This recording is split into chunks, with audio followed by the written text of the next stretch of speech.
할렐루야! 하나님께서 예배 가운데 함께 하시는 줄로 믿습니다. 오늘 말씀은 시편 60편 1절에서 12절까지 말씀입니다. 용기의 근원이 무엇인가에 대해서 함께 나누도록 하겠습니다. 오늘 말씀의 그 서두에 보면은 다윗이 교훈하기 위하여 지은 믹담, 인도자를 따라 수산 에돛에 맞춘 노래라고 나와 있습니다. 이 믹담의 정확한 의미는 모릅니다. 그렇지만 이제 고난 중에서 하나님 앞에 드려지는 이 찬송의 고백이다. 이 시편의 배경은 그렇습니다. 수산 에돛 역시 어떤 멜로디인데 그 멜로디가 정확하게 남아있지는 않지만, 그렇지만 이 시편이 울려질 때에 그 멜로디에 따라서 하나님 앞에 고난 중에서도 용기를 얻고 환난 중에서도 주시는 하나님의 길을 간구하는 호소의 시편임을 보게 됩니다. 그래서 그 내용은 이렇습니다. 1절부터 3절까지 말씀을 보면, 하나님이여 주께서 우리를 버려 흩으셨고 분노하셨사오나 지금은 우리를 회복시키소서. 주께서 땅을 진동시키사 갈라지게 하셨사오니 그 틈을 기우소서. 땅이 흔들림이니이다. 주께서 주의 백성에게 어려움을 보이시고 비틀거리게 하는 포도주를 우리에게 마시게 하셨나이다.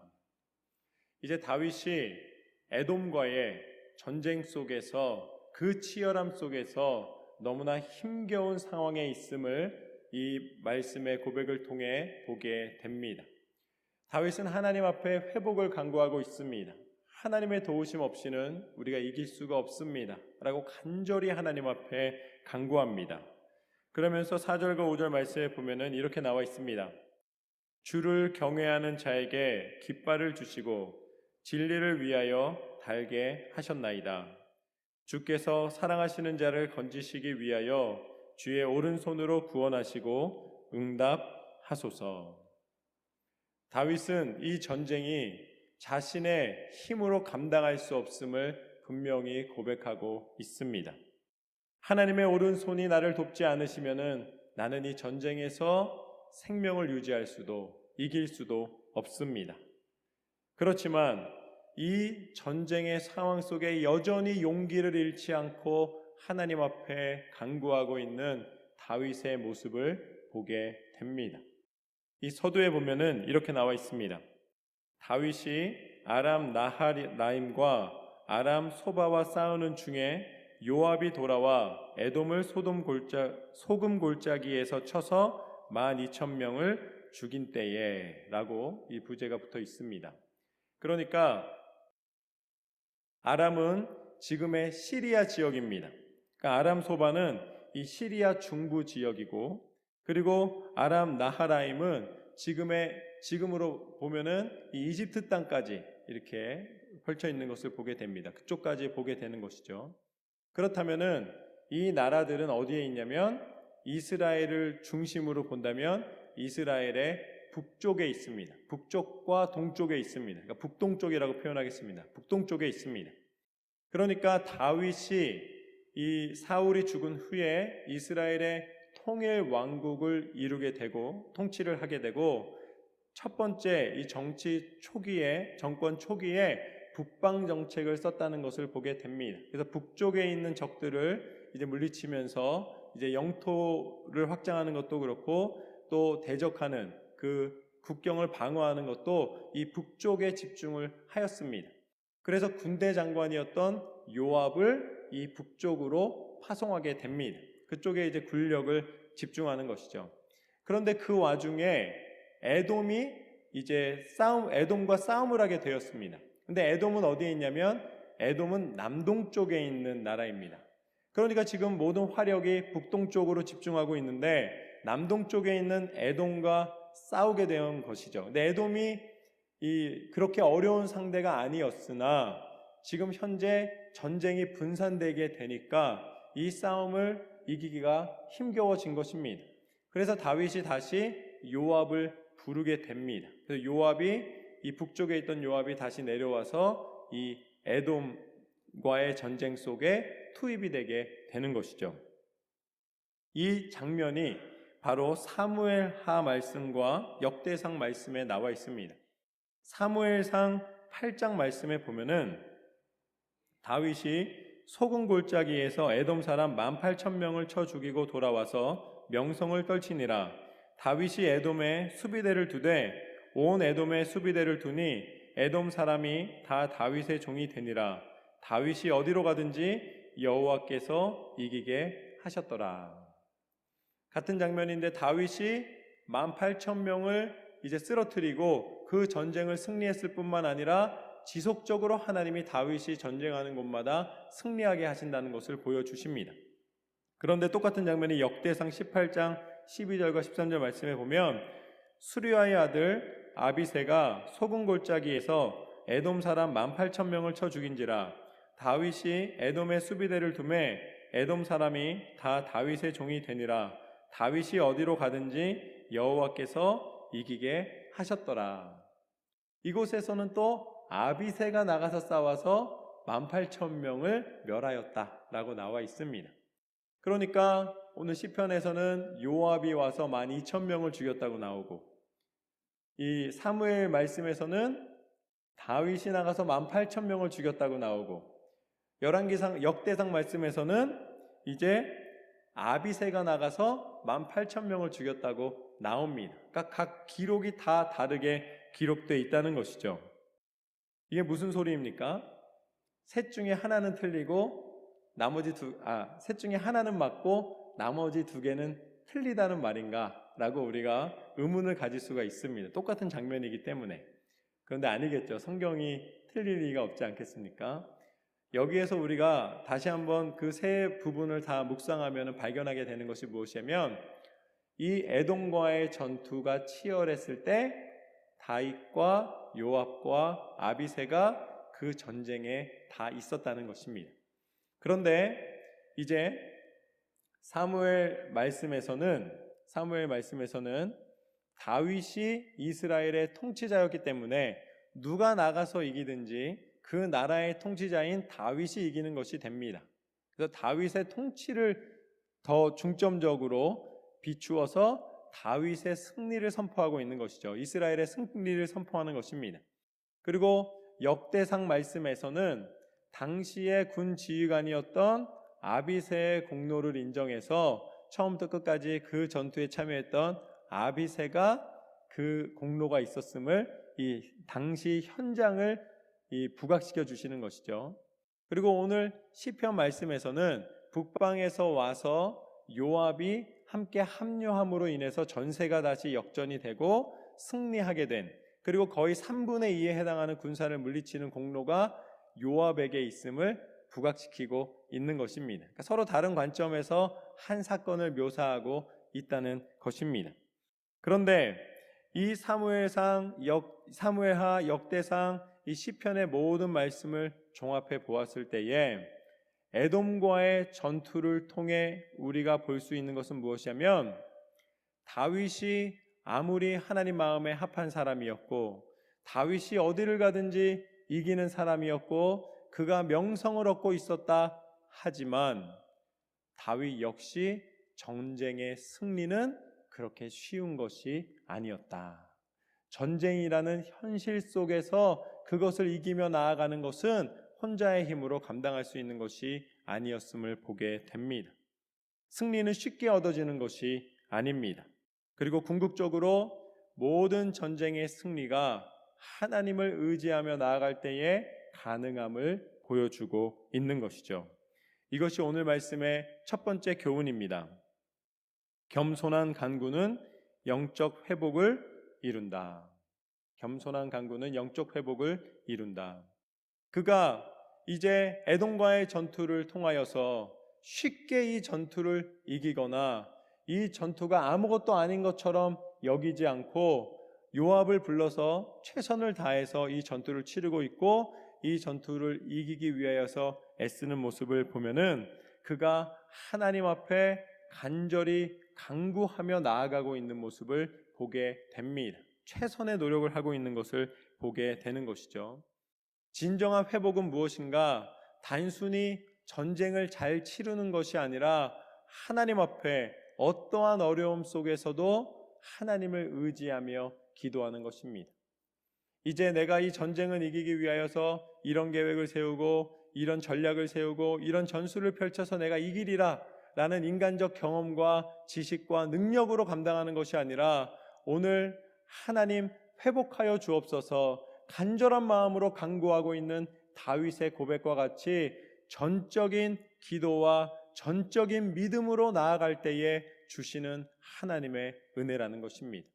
우리가 용기 있는 삶을 살아가는 것은 무엇인가? 그것은 하나님을 의지하는 겸손의 삶입니다. 내가 알 수 있다라는 교만이 아닙니다. 예수님을 보십시오. 마가복음 14장 36절의 말씀에 보면은 예수님께서 마지막 십자가를 지시기 전에 겟세마네 동산에서 이렇게 기도하십니다. 이르시되 아빠 아버지여 아버지께서 모든 것이 가능하시오니 이 잔을 내게서 옮기시옵소서. 그러나 나의 원대로 마시옵고 아버지의 원대로 하옵소서. 예수님은 모든 것이 가능한 분이셨습니다. 왜냐하면 예수님도 하나님이셨기 때문입니다. 예수님이 하나님이셨기 때문에 그냥 임의로 내가 이렇게 계획을 세우고 이렇게 연출을 해서 이렇게 보임으로 사람들에게 감동을 주고 내가 약속을 지킨 것처럼 보이게 하실 수 있는 분이셨습니다. 그러나 예수님은 진실하셨습니다. 예수님은 겸손하셨습니다. 예수님은 끝까지 우리와 똑같은 육신의 몸을 입으시고 하나님 앞에 말씀대로 철저히 순종하는 모습을 보여주셨습니다. 그리고 마침내 내 원대로 마시고 아버지 뜻대로 하시옵소서. 진정한 용기는 무엇인가? 진정한 용기는 상황이 좋으면 내 능력을 자랑하고 상황이 나빠지면 하나님 앞에 무릎 꿇는 상황에 따라 변하는 믿음이 아닙니다. 한결같은 믿음으로 어떠한 상황 속에서도 하나님을 바라보며 하나님을 의지하며 나아가는 것이 진정한 용기입니다. 진정한 하나님의 회복의 은혜를 간구하는 믿음입니다. 하나님은 겸손히 하나님을 바라보는 영혼을 사랑하십니다. 그 사랑하는 영혼의 기도를 들으십니다. 우리가 끝까지 하나님의 회복을 간구하며 기도로 승리를 바라보는 용기 있는 믿음의 삶이 되시기를 주님의 이름으로 축원합니다. 계속해서 6절 말씀부터 보면 이렇게 나와 있습니다. 하나님이 그의 거룩하심으로 말씀하시되 내가 뛰놀리라 내가 세겜을 나누며 숫꽃 골짜기를 측량하리라. 하나님이 말씀하셨습니다. 다윗은 하나님의 말씀을 의지합니다. 하나님의 말씀을 나는 듣습니다. 하나님 말씀하지 않으셨습니까? 내가 뛰어놀 것이다. 그것은 하나님이 이스라엘 백성을 특별히 다윗을 사랑하시고 다윗을 기뻐하시고 다윗을 외면하지 않으시고 끝까지 붙잡아 주셨음을 고백하고 있는 것입니다. 하나님 비록 내 상황은 고난 중에 있으나 하나님의 말씀을 나는 듣습니다. 하나님이 나에게 기쁨을 고백하여 주시고 그 기쁨으로 나를 인도하여 주셨음을 나는 끝까지 의지합니다. 그때 하나님의 말씀이 이랬다는 것을 다윗이 고백합니다. 7절과 8절 말씀을 보면 길르앗이 내 것이요 므낫세도 내 것이요 에브라임은 내 머리의 투구요 유다는 나의 귀이며 모압은 나의 목욕통이라 에돔에는 나의 신발을 던지리라 블레셋아 나로 말미암아 외치라 하셨도다. 하나님의 약속의 말씀을 기억하고 그 약속의 말씀을 따라갈 때에 하나님 나는 다른 어떠한 고난과 고통 속에서도 하나님 다른 소망을 갖지 않습니다. 오직 하나님 안에 내 소망이 있습니다. 하나님은 우리를 기뻐하시는 하나님이시고 하나님은 우리를 축복의 백성이라 불러주시는 하나님이십니다. 하나님이 이 나라의 주권자이시며 하나님이 나를 보호하고 계십니다. 라고 믿음으로 고백하고 있는 것을 보게 됩니다. 기도하는 이에게 들으시는 분은 하나님이십니다. 그 기도하는 사람의 간절한 마음과 신실한 마음을 기억해 주시고 그 중심을 보시는 분도 하나님이십니다. 이사야서 38장 2절과 6절 말씀을 보면은 히스기야가 하나님 앞에 신실한 마음으로 산당을 없애고 예배를 회복하기 애썼으나 그러나 병들었던 순간을 보게 됩니다. 히스기야가 이제 죽을 수밖에 없는 그 병으로 말미암아 낙심하고 있을 때에 하나님께서 하나님 앞에 이제 간구하는 장면이 나옵니다.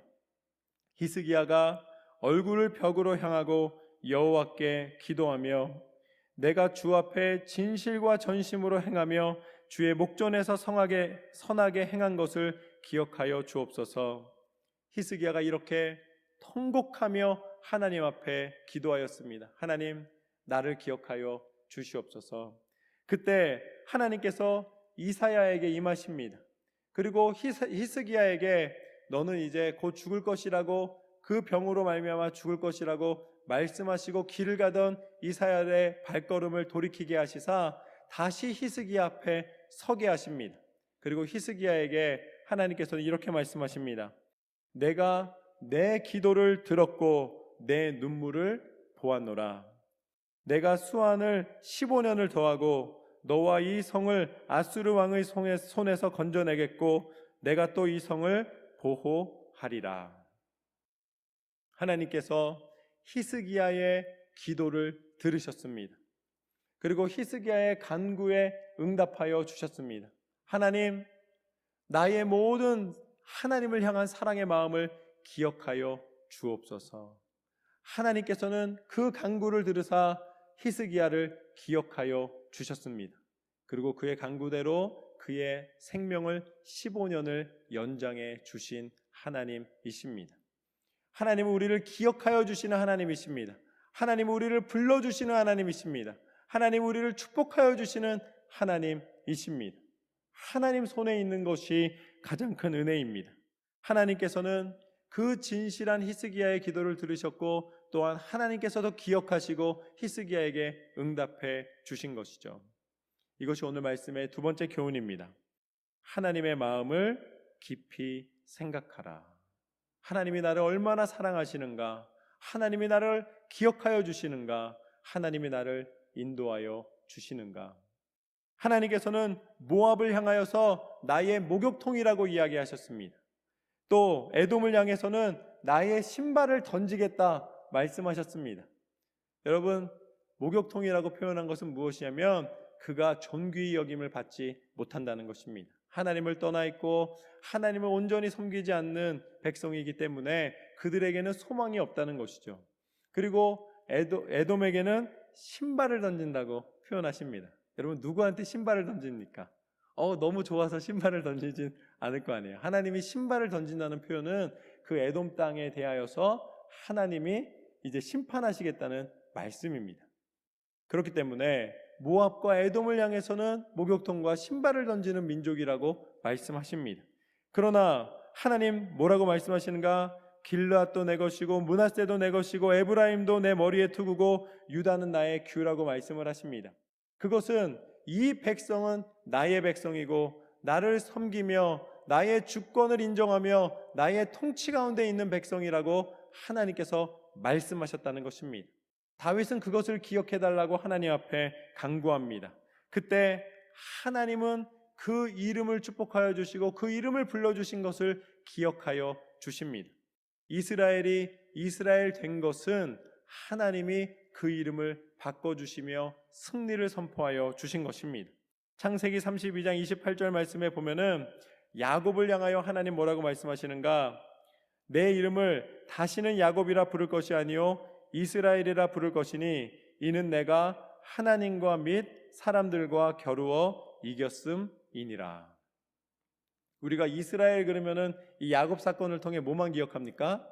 하나님과 겨루어 이긴 야곱의 이름, 이렇게 생각하잖아요. 그런데 이스라엘의 본뜻은 하나님과 겨루어 이겼을 뿐만 아니라 및 사람과 겨루어 이겼음이니라. 하나님은 그 이스라엘을 통하여서 하나님의 승리를 선포하십니다. 그리고 내가 나를 이겼다는 의미는 무엇인가? 우리가 어린아이가 와서 내 아이가 와서 이제 무엇을 달라고 합니다. 그러면 맨 처음에는 너무 많이 먹으면 안 돼, 아니면 너무 오랫동안 놀면 안 돼, 그러고서는 이거를 맨 처음에 안 주잖아요. 그런데 계속 와서 달라 그럽니다. 그러면 어떻게 합니까? 이뻐서 못 이기는 척 주시잖아요. 뭐 할머니 할아버지는 100% 아닙니까? 오히려 엄마 아빠가 못 주게 하면 당신도 옛날에는 그렇게 하셨을지 모르나 손주한테는 어떻게 합니까? 야, 그거 그냥 줘. 왜 그렇게 그걸 안 주고 그래? 이렇게 하는 것이 사람의 마음입니다. 할머니의 마음이고 부모의 마음인 것이죠. 하나님 앞에 간구하는 영혼에게 하나님은 저 주시는 거예요. 하나님께서는 그 간구하는 영혼의 간절함을 외면하는 하나님이 아니시라는 것입니다. 하나님과 견주어 이겼다는 것이 하나님보다 능력이 많다는 것이 아니라 간구하는 그 영혼의 소원을 이루어 주신다는 것입니다. 그리고 사람과 싸워서 이긴다는 것은 무엇인가? 하나님의 승리는 세상의 승리와 다르다는 것입니다.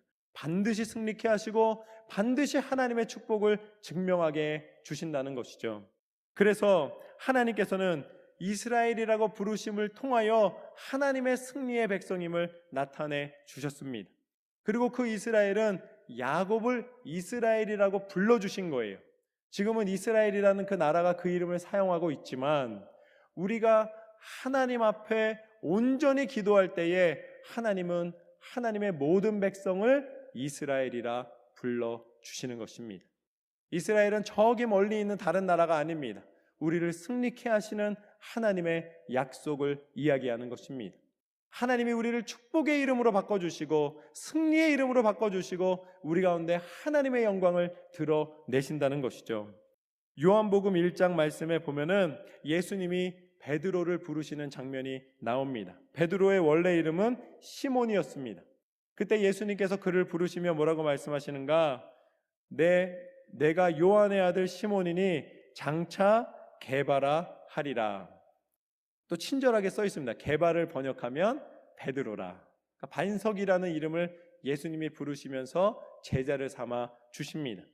그리고 마태복음 16장 말씀에 보면은 이제 베드로와 대화하는 장면이 나옵니다.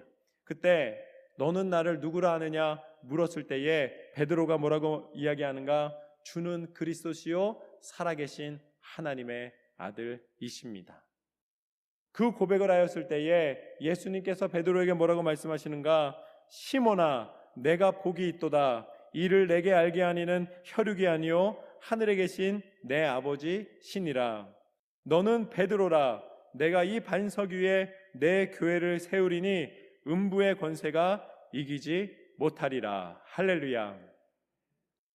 베드로라는 이름은 반석이라는 이름이었고 예수님께서는 그 베드로의 고백 위에 그 반석 위에 하나님의 교회를 세우신다고 약속해 주셨습니다. 우리의 교회는 무엇인가? 믿음의 고백입니다.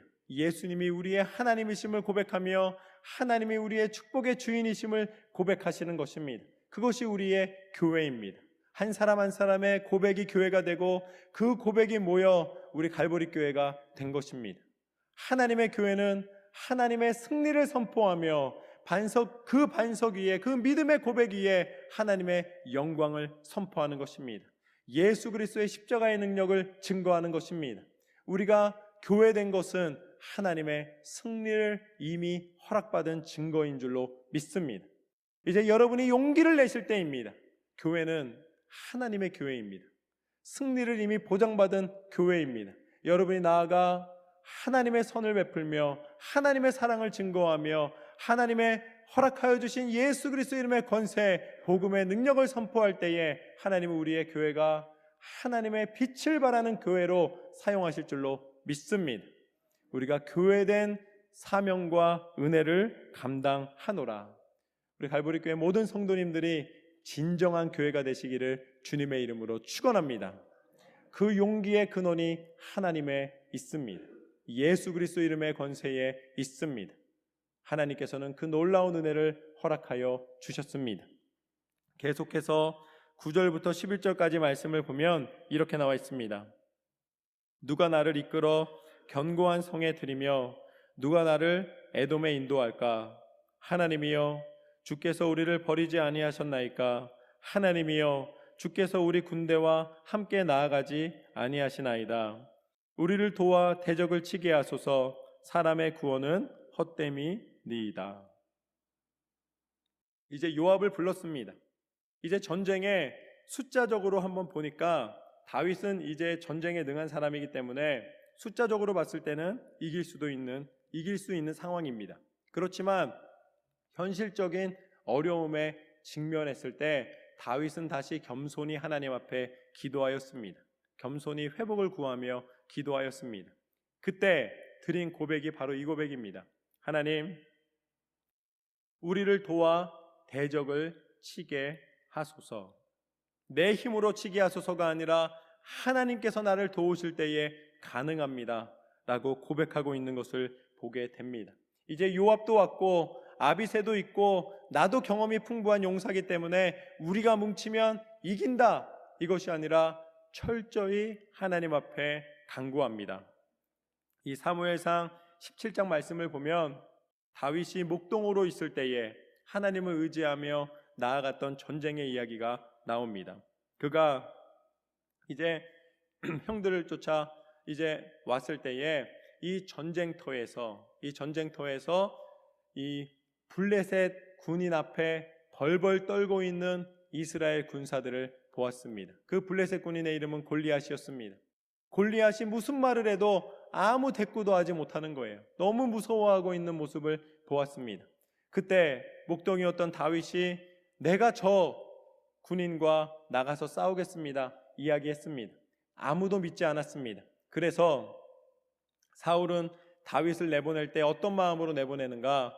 그래, 차라리 이 소년이 나가서 그 전쟁에서 그 싸움에서 죽으면 우리 군인들의 사기가 저 소년도 나갔는데 나는 명분을 얻지 않을까라는 그런 기대감으로 다윗을 내보냅니다.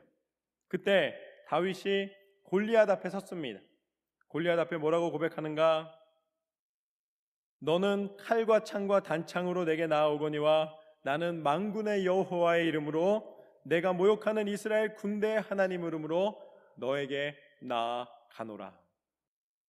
그때 온 땅으로 이스라엘의 하나님이 살아계신 것을 증거하게 되겠고 여호와의 구원하심이 칼과 창에 있지 아니함을 이 무리에게 알게 하리라. 전쟁은 여호와께 속한 것인즉 그가 너희를 우리 손에 넘기시리라. 골리앗 한 명만을 향하여 외친 것이 아니라 골리앗뿐만 아니라 이 블레셋의 모든 군사를 물리치고 하나님이 이스라엘 가운데 승리를 허락해 주실 것을 다윗은 선포하는 것을 보게 됩니다. 그리고 그 다윗의 고백으로 블레셋과의 전쟁에서 승리를 하였습니다. 오늘 왕이 된 다윗, 목동 때 그런 고백을 하였고 왕이 된 다윗이 무엇이라 고백하는가? 그 말씀이 바로 12절의 시편의 고백입니다. 12절 말씀을 읽으면 이렇습니다. 우리가 하나님을 의지하고 용감하게 행하리니 그는 우리의 대적을 밟으실 이심이로다. 할렐루야. 승리는 하나님의 손에 있습니다. 하나님이 승리를 선포하게 하셨을 때에 그 상황 속에 비록 어려움이 있고 고난이 있고 막막함이 있고 혹시나 하는 패배의 두려움이 있었으나 그러나 다윗은 그 모든 것을 이기고 하나님이 승리케 해주실 것을 선포하는 것을 보게 됩니다. 이것이 오늘 말씀의 세 번째 교훈입니다. 우리가 신앙의 결단을 하면 하나님은 승리의 결정을 하신다. 우리가 먼저 해야 되는 것은 무엇인가? 하나님 앞에 영적으로 일어나는 믿음의 결단입니다. 내가 계산을 하고 내가 무언가를 얻어내고 내 모든 자랑과 소유를 살피기 위하여서 애쓰는 것이 아니라 먼저 하나님 앞에 내 마음을 들여 기도할 때에 신앙의 결단을 할 때에 궁극적으로 하나님께서는 우리에게 가장 중요한 소망과 가장 중요한 승리가 무엇인지를 알려주십니다. 그것은 무엇인가? 그것은 바로 믿음입니다. 그것은 믿음을 통해 우리 가운데 허락하여 주시는 구원입니다. 욥이 고난을 받을 때에 하나님이 욥을 미워해서 고난을 주신 것이 아닙니다. 오히려 반대로 하나님은 욥을 믿으셨습니다. 그래서 사단에게 이야기했습니다. 그의 생명만 건드리지 말고 모든 것을 다 내 맘대로 해라. 그 말을 하실 때 하나님은 욥을 저주하시기 위함이 아니라 욥을 사랑하시는 마음과 믿음의 마음을 가지고 계셨습니다. 그 믿음대로 욥은 마지막까지 범죄하지 않았습니다. 중간에 여러 가지 불평은 있었지만 하나님을 하나님 아니라고 저주하거나 원망하지 않았습니다. 오히려 욥은 마지막까지 하나님 앞에 온전한 믿음으로 서 있었고 그 세 친구와 비교해서 더 나은 하나님의 믿음의 고백을 드렸다고 하나님이 축복하여 주시는 것을 보게 됩니다. 하나님은 우리를 사랑하시는 하나님이십니다. 때로는 우리가 고민될 때가 있습니다. 내가 원치 않는 질병에 시달릴 때가 있습니다. 그러면 마음으로 고민합니다. 내가 정말 하나님의 사랑을 받는 사람인가? 그런데 기억하십시오. 하나님은 어떠한 상황 속에서도 여러분을 포기하지 않으시는 하나님이십니다. 그 질병을 위하여 하나님 앞에 기도할 때에 하나님께서는 그것을 낫게 하여 주시는 하나님이십니다. 하나님은 낫게 하시는 믿음을 받으십니다. 그런데 때로는 내 예상했던 시간보다 더디게 그 치료가 이루어질 때가 있습니다. 때로는 그 모든 것이 너무나 오랫동안 지속될 때가 있습니다. 그러면 그때 또 한번 갈등하게 됩니다. 과연 나는 하나님이 사랑하는 사람이 맞는가? 그런데 그것은 반대로 여러분이 그럼에도 불구하고 하나님을 사랑하는 믿음의 고백을 드릴 수 있는 기회라는 사실을 기억하십시오. 하나님은 변함이 없으신 하나님이십니다. 우리가 하나님 앞에 온전한 믿음의 고백으로 나아가고 있는가? 목표가 이루어지는 것도 축복이지만 내가 목표하고 계획했던 일이 이루어지지 않은 그 자리에서 다시 한번 무릎을 꿇고 그럼에도 불구하고 여전히 나를 사랑하시는 하나님을 믿음으로 고백드리는 것이 어찌 보면은 세상에 무엇과도 바꿀 수 없는 가장 큰 믿음을 고백할 수 있는 기회라는 것을 기억하십시오. 분명한 것은 하나님은 여러분을 포기하지 않으신다는 것입니다. 우리의 용기의 근원은 결과가 아닙니다. 우리의 용기의 근원은 성공이 아닙니다. 우리의 용기의 근원은 나를 끝까지 사랑하시는 하나님의 사랑입니다. 그 사랑의 증거가 있습니다. 하나님이 우리를 끝까지 포기하지 않으신다는 그 사랑의 증거, 그분이 바로 예수 그리스도이십니다. 우리가 어떠한 상황에 놓였어도 포기하거나 희망을 잃지 않는 것은 하나님이 우리를 사랑하시되 당신의 생명을 내어주시기까지 사랑하셨다는 그 사실 때문입니다. 그것이 바로 예수 그리스도의 십자가입니다. 예수님은 이 땅 가운데 오셔서 십자가에서 달려 죽으시기까지 우리에 대한 사랑을 포기하지 않으셨습니다. 절대 포기하지 않으셨습니다. 예수님께서 십자가 위에서 물과 피를 다 쏟으시면서까지 그것을 감당하셨기에 우리의 모든 죄악의 권세는 더 이상 힘을 잃고 우리에게서 멀어지게 만들어 주셨습니다. 예수님의 이름의 권세를 의지할 때에 참 승리를 허락하여 주시노라. 또한 예수님께서는 십자가의 죽음으로 끝나지 않으시고 다시 부활하시사 부활의 첫 열매가 되셔서 그 이름의 권세를 믿는 자마다 영원한 승리, 구원의 은혜, 하나님 나라의 은혜를 허락하여 주셨습니다. 여러분은 무엇을 통해 용기를 얻으십니까? 우리의 용기의 근원에는 예수 그리스도의 십자가의 은혜와 그 이름을 통한 구원의 능력이 우리의 승리의 근원인 줄로 믿습니다. 오늘 말씀처럼 여전히 감사하며 여전히 기도하며 여전히 하나님만을 따라 승리하는 저와 여러분의 삶이 되시기를 주님의 이름으로 축원합니다. 오늘 우리는 세 가지의 은혜를 함께 나누었습니다. 첫 번째, 겸손한 간구는 영적인 회복을 이루어 주신다. 그 영적인 회복을 통해 하나님은 상황을 바꿔주시고 하나님의 은혜가 우리 가운데 있음을 나타내 주십니다. 두 번째, 하나님의 마음을 깊이 생각하라. 우리를 이스라엘로 부르신 하나님, 우리를 승리의 백성이라 불러주시는 하나님의 마음을 깨달으면 우리는 낙심치 않을 수가 있습니다. 용기를 얻게 되는 것이죠. 마지막, 우리가 신앙의 결단을 하면 하나님은 승리의 결정을 하신다. 십자가를 통해 이미 승리를 허락하여 주신 하나님 앞에 날마다 감사하며 예수 그리스도 이름의 권세를 통해 승리하시는 저와 여러분의 삶이 되시기를 주님의 이름으로 축원합니다.